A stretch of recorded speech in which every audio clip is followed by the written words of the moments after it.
মাছ মাংস ডিম তো অনেক খেয়েছো, মাছ মাংস ডিম ছাড়া দারুণ স্বাদের এই রেসিপিটা একবার বানিয়ে খেয়ে দেখো, অসাধারণ লাগে খেতে। নমস্কার বন্ধুরা, রিনাস কুকিং উইথ নেচারে আপনাদের সবাইকে স্বাগত।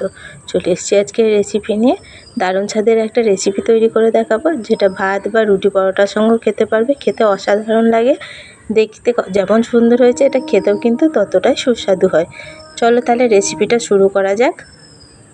প্রথম থেকে শেষ অবধি ভিডিওটা দেখতে থাকো, আশা করছি তোমাদের ভালো লাগবে। দেখো, প্রথমে এখানে কড়া নিয়েছি, এটা কড়ার মধ্যে বেশ খানিকটা দিলাম সর্ষের তেল, আর সর্ষের তেলের মধ্যে ফোড়নে দিলাম একটা তেজপাতা, দিলাম অল্প একটু গোটা জিরে আর গোটা গরম মশলা।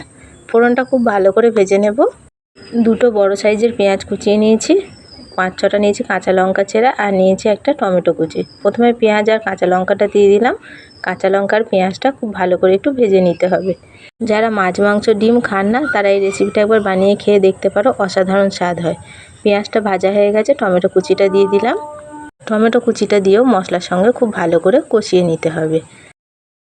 পেঁয়াজ আর টমেটোটা তাড়াতাড়ি নরম হয়ে যাবে, তার জন্য অল্প দিলাম একটুখানি নুন দিয়ে খুব ভালো করে এটা মিশিয়ে নিচ্ছি। মিশিয়ে নিয়ে এবার ঢাকা দিয়ে দিচ্ছি। ঢাকা দিয়ে লো ফ্লেমে মশলাটা ভালো করে কষিয়ে নেব। ঢাকাটা এবার খুলে নিলাম, একটু ভালো করে নেড়ে দিচ্ছি আবারও।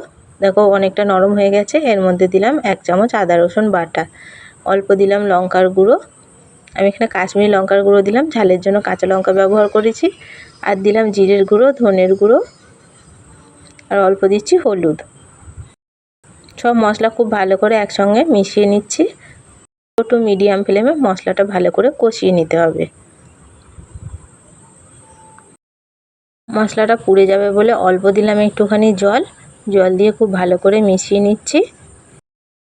এটা এবার ঢাকা দিয়ে মশলাটা কষিয়ে নেব। একদম গ্যাসের ফ্লেম লো করে নিতে হবে। এবার আসল জিনিসটাই তোমাদের বলে দিই, তার জন্য এখানে নিয়েছি বেসন। 4 থেকে 5 চামচ মতো নিচ্ছি বেসন। তোমরা তোমাদের পরিমাণ মতো কম বেশি করে নেবে, কাপ অথবা বাটিতেও মেপে নিতে পারো। এবার দিচ্ছি এর মধ্যে নুন, অল্প দেব হলুদ গুঁড়ো, অল্প দিচ্ছি লঙ্কার গুঁড়ো, অল্প দিলাম একটুখানি জিরের গুঁড়ো, আর দিচ্ছি আদা রসুন বাটা 1/2 চামচ। সব শেষে দেব সর্ষের তেল। সর্ষের তেলটা অবশ্যই দিতে হবে। সব কিছু খুব ভালো করে একসঙ্গে মেখে নিতে হবে। বেসন দিয়ে এই রেসিপিটা একবার বানিয়ে খেয়ে দেখো, খেতে অসাধারণ হয়। একবার খেলে কিন্তু বারবার খেতে ইচ্ছে করবে। কেউ বুঝতে পারবে না যে এটা জলে ছিটে দিতে হবে আর এটা মাখতে হবে। একবারে বেশি জল দিলে হবে না, অল্প অল্প করেই জলটা দিতে হবে।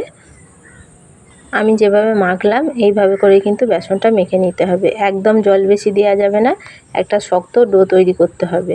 ডোটা একদম যে নরম মোলায়েম হবে তাও না।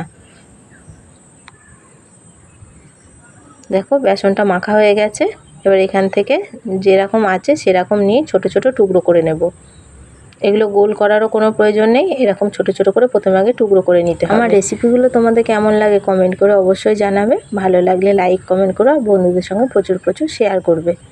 দেখো একই রকমভাবে সমস্তগুলো টুকরো করে নিয়েছি। এদিকে এবার মশলাটা দেখব, মশলাটা কষানো হয়েছে কিনা। দেখো মশলাটা অনেকটা কষানো হয়ে গেছে, পাশ থেকে তেল ছাড়তে শুরু করেছে। খুব ভালো করে মশলাটা কষিয়ে নিয়েছি। দেখো তেল ছেড়ে গেছে। এবার পরিমাণ মতো এখানে জল দিয়ে দিচ্ছি, প্রায় 1 গ্লাস মতো এখানে জল দিলাম। খুব ভালো করে মশলাটা এবার মিশিয়ে নিচ্ছি। এবার ঢাকা দিয়ে মশলাটা ফুটতে দেব। এদিকে একটা ফ্রাই প্যান বসিয়ে দিয়েছি গ্যাসেতে। সাদা তেল দিয়ে সাদা তেলটা গরম করে নিলাম।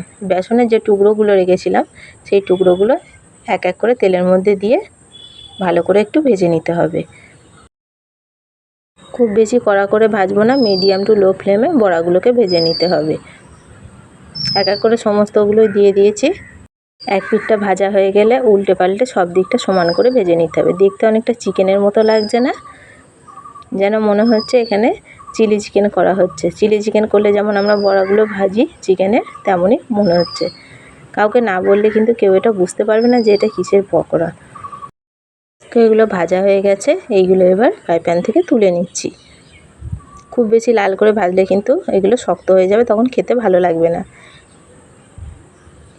সবগুলো তুলে নিয়েছি। এদিকে কড়ার ঢাকাটা খুলে নেব, মশলাটা কতটা কষানো হয়েছে দেখে নেব। মশলা থেকে তো খুব সুন্দরভাবে তেলও ছেড়ে গেছে, আর মশলাটা ভালোভাবে কষানোও হয়ে গেছে। মশলা কষানো হয়ে গেছে, এর মধ্যে অল্প হাফ কাপের মতো আমি দিলাম জল। জলটা খুব ভালো করে মিশিয়ে নিচ্ছি। যে বড়াগুলো ভেজে রাখলাম, বেসনের বড়াগুলো জলের মধ্যে দিয়ে দিচ্ছি। সব কিছু খুব ভালো করে একসঙ্গে মিশিয়ে নেব। সব কিছু একসঙ্গে মেশানো হয়ে গেলে এবার ঢাকা দিয়ে দিচ্ছি। ঢাকা দিয়ে লো ফ্লেমে 5 মিনিট আমি ভালো করে ফুটিয়ে নেব। এটা একদম লো ফ্লেমেই করতে হবে। আর 5 মিনিট ভালো করে ফুটিয়ে নিয়েছি। 5 মিনিট পর ঢাকাটা খুলছি, দেখো দেখতে কতটা সুন্দর লাগছে। বেসনের রেসিপিটা পরিবেশনের জন্য রেডি হয়ে গেছে। নামানোর আগে অল্প দিচ্ছি একটুখানি ধনেপাতা কুচি। ধনেপাতাটা দিয়ে গ্যাসের ফ্লেম অফ করে ঢাকা দিয়ে 2 মিনিট স্ট্যান্ডিং টাইমে রেখে দেব। 2 মিনিট পর ঢাকাটা খুলে নিলাম। দেখতে কতটা সুন্দর হয়েছে দেখো, খেতেও কিন্তু ততটাই ভালো হয়। একবার হলেও আমি যেভাবে বানালাম এইভাবে বাড়িতে বানিয়ে খেয়ে দেখো, আশা করছি তোমাদের ভালো লাগবে। দেখতে মনে হচ্ছে না যেন চিলি চিকেনের মতো, কিন্তু চিলি চিকেন ভেবে অনেকেই এটা ভুল করবে। বেসনের এই রেসিপিটা তোমাদের কেমন লাগলো কমেন্ট করে অবশ্যই জানাবে। ভালো লাগলে একটা লাইক কমেন্ট শেয়ার করো। আর চ্যানেলে নতুন বন্ধু হয়ে থাকলে চ্যানেলটা সাবস্ক্রাইব করার অনুরোধ রইল। পাশে থাকা বেল আইকনটা অবশ্যই প্রেস করে দেবে। আমার চ্যানেলে নতুন কোনো ভিডিও আপলোড করলে ভিডিও নোটিফিকেশান সবার আগে তোমাদের কাছে পৌঁছে যাবে। ফিরে আসবো আবার অন্য কোনো রেসিপি নিয়ে।